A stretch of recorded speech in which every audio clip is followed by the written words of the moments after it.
What's up mga Padres? Welcome back to our channel. Again, I'm Mike of Padres, and today we are back with another sneaker unboxing video and review.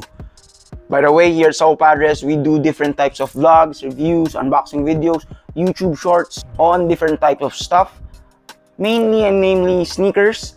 And of course, as you can see on the background, we do videos too on toys and collectibles.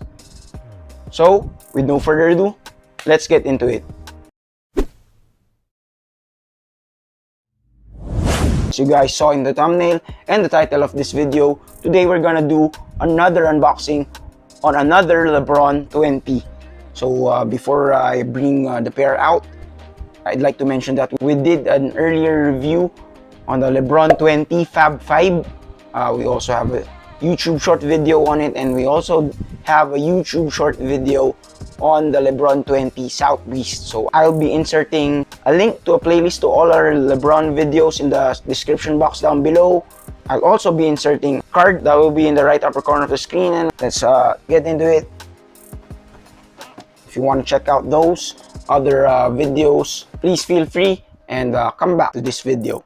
For starters, I took an L when these bad boys released, I think in Titan and Nike Park here in the Philippines, especially in Titan. That's where I remember entering in the raffle, and I got an L.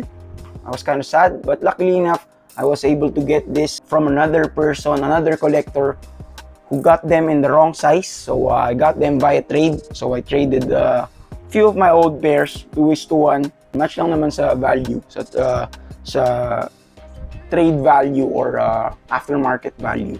So I got these. Condition was used once casually, so kind of still a steal or an equal trade. So for the details of the box, it's usual Lebron 20 box. Even if this is a collab, we'll get into that in a bit. It's logo here, strive for greatness. Cleveland, Miami, Los Angeles, Cleveland, Miami, Cleveland again, Los Angeles, Nike patent. And then usual stuff here on the bottom of a Lebron 20 box, Lebron crown logo. And then the most important part of the box, Lebron XX or 20 UN, which stands for Uninterrupted, EP, which is a counterpart of Jordan Brand's PF, Performance Fit, which means it's meant for wider feet for us Asians who tend to have, well, wider feet because we play outdoors. So I think this has XDR, or that's what usually the EPs and PFs have. And then for the size, this is a 10.5, my true size, Kapadring Bon's true size.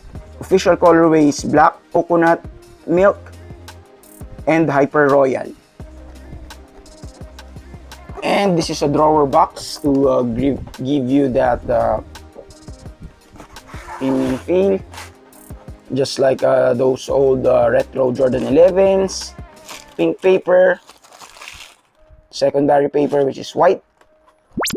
So here we have them finally out of the box. First off, this is Lebron, Nike, and Uninterrupted collab. So it's a collab between those three, or at least two.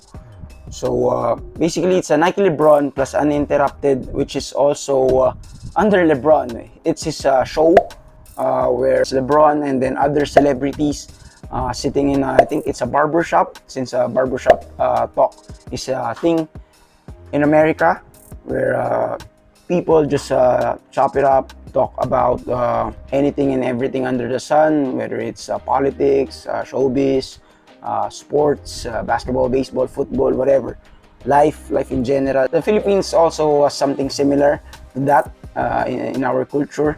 We call it kwentong barbero, because when you're in a barbershop, the same thing happens. You talk with your barber about mostly everything.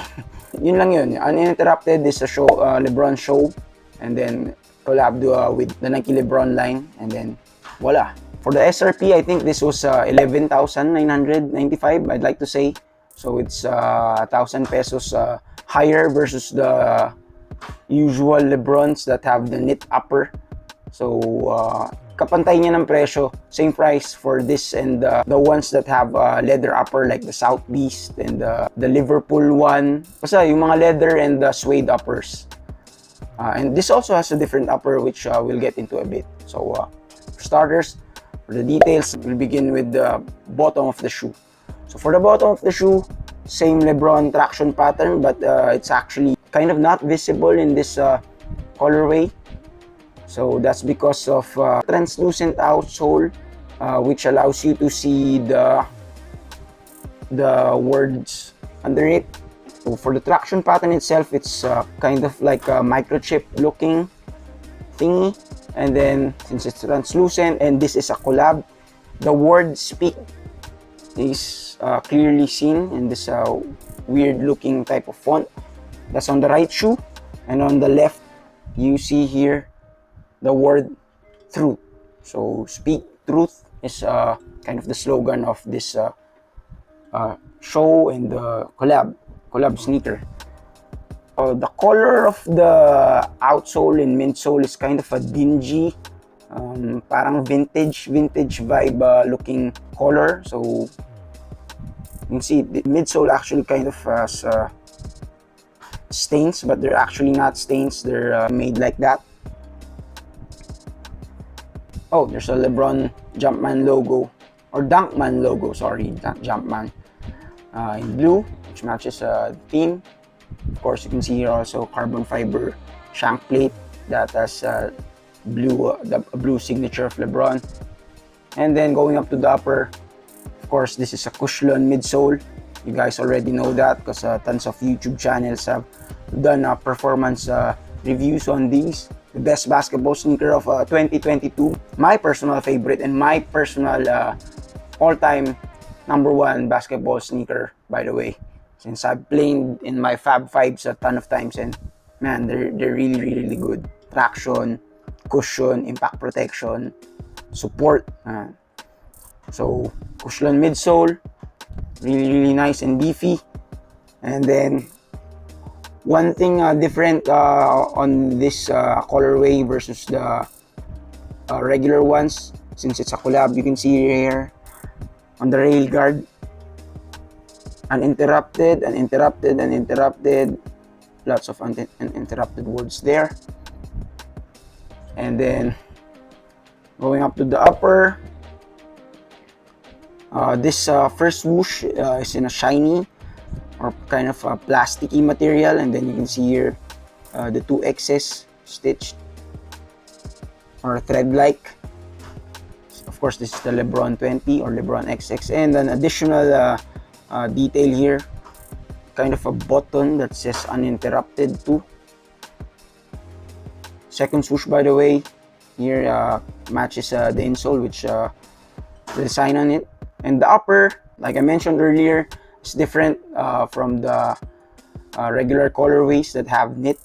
It's not leather, it's not suede, it's actually canvas, which is of course same material on the uppers of first school sneakers, Chuck Taylors. So it's soft. I don't know if it will be as good as the knit and leather upper Lebron 20s when I play on these on court. Hopefully it will be good. And before we get into the other details, I'd like to mention tech that's in these bad boys. Aside from the Cushlon midsole, in it is a large volume zoom unit in the heel, and in the forefoot is a zoom turbo unit, which I think encompasses the whole forefoot area, which gives you a super bouncy ride. Hindi sasakit tuhod nyo dito, mga kapadres. So let's get on with the other details. So for this part on the medial side, you'll see here this panel, kind of an additional support piece. I think this is made out of suede, and then there's an additional detail here versus other colorways with an uninterrupted logo. Is this Lebron's head or something like that? But you can definitely read the uninterrupted word. And then for the swoosh, it's in a nice leather piece. And then I think there's a detail here. On the left heel, you can see speak your, and then on the right, truth. Speak your truth. Yeah. Oh, and for the inserts, by the way, I noticed a difference in this one. It has the carton inserts, but this one versus my Fab 5, this one has paper inserts too. I don't know if this came with this talaga or it was from another shoe of the first owner of the pair. So if you guys know, please feel free to comment down below. Oh, and I almost forgot. Of course, since it's a Lebron 20, this came with this card. If you guys wanna check it out, you can pause the video here, read it. Anyway, I've already covered mostly everything on here: the cushion, the zoom units, and the carbon fiber shank. And that's what the turbo units look like. And an additional piece, since it's a collab, this came with an additional set of black laces. Speaking of laces, the default laces came in these beige colored flat laces, which are really nice. And then for the eye stay of the shoe, it's also beige in leather, genuine leather. That's of course to make sure that even if you tighten up the shoe, the eye stay won't break. And then for the tongue, nicely padded tongue. And the material of the tongue also came in this beige colored canvas. And really nice touch here of the lace lock in the double X that is in flat black. Another detail on the tongue, the right one has this designed and engineered to the exact specifications of the next generation. But on the left, we have Lebron 20 Pink Diamond Collection EST 2003. Another detail on the tongue, you have here Lebron's signature and then two small X's. And for the insole, you can also see there, Uninterrupted. I haven't pulled out this insole yet. I'm planning to replace them with the better insole since I'm gonna play in these bad boys. For the sizing, by the way, go true to size. If you're a super duper wide footer, you might wanna go up half a size or even try them in store if possible.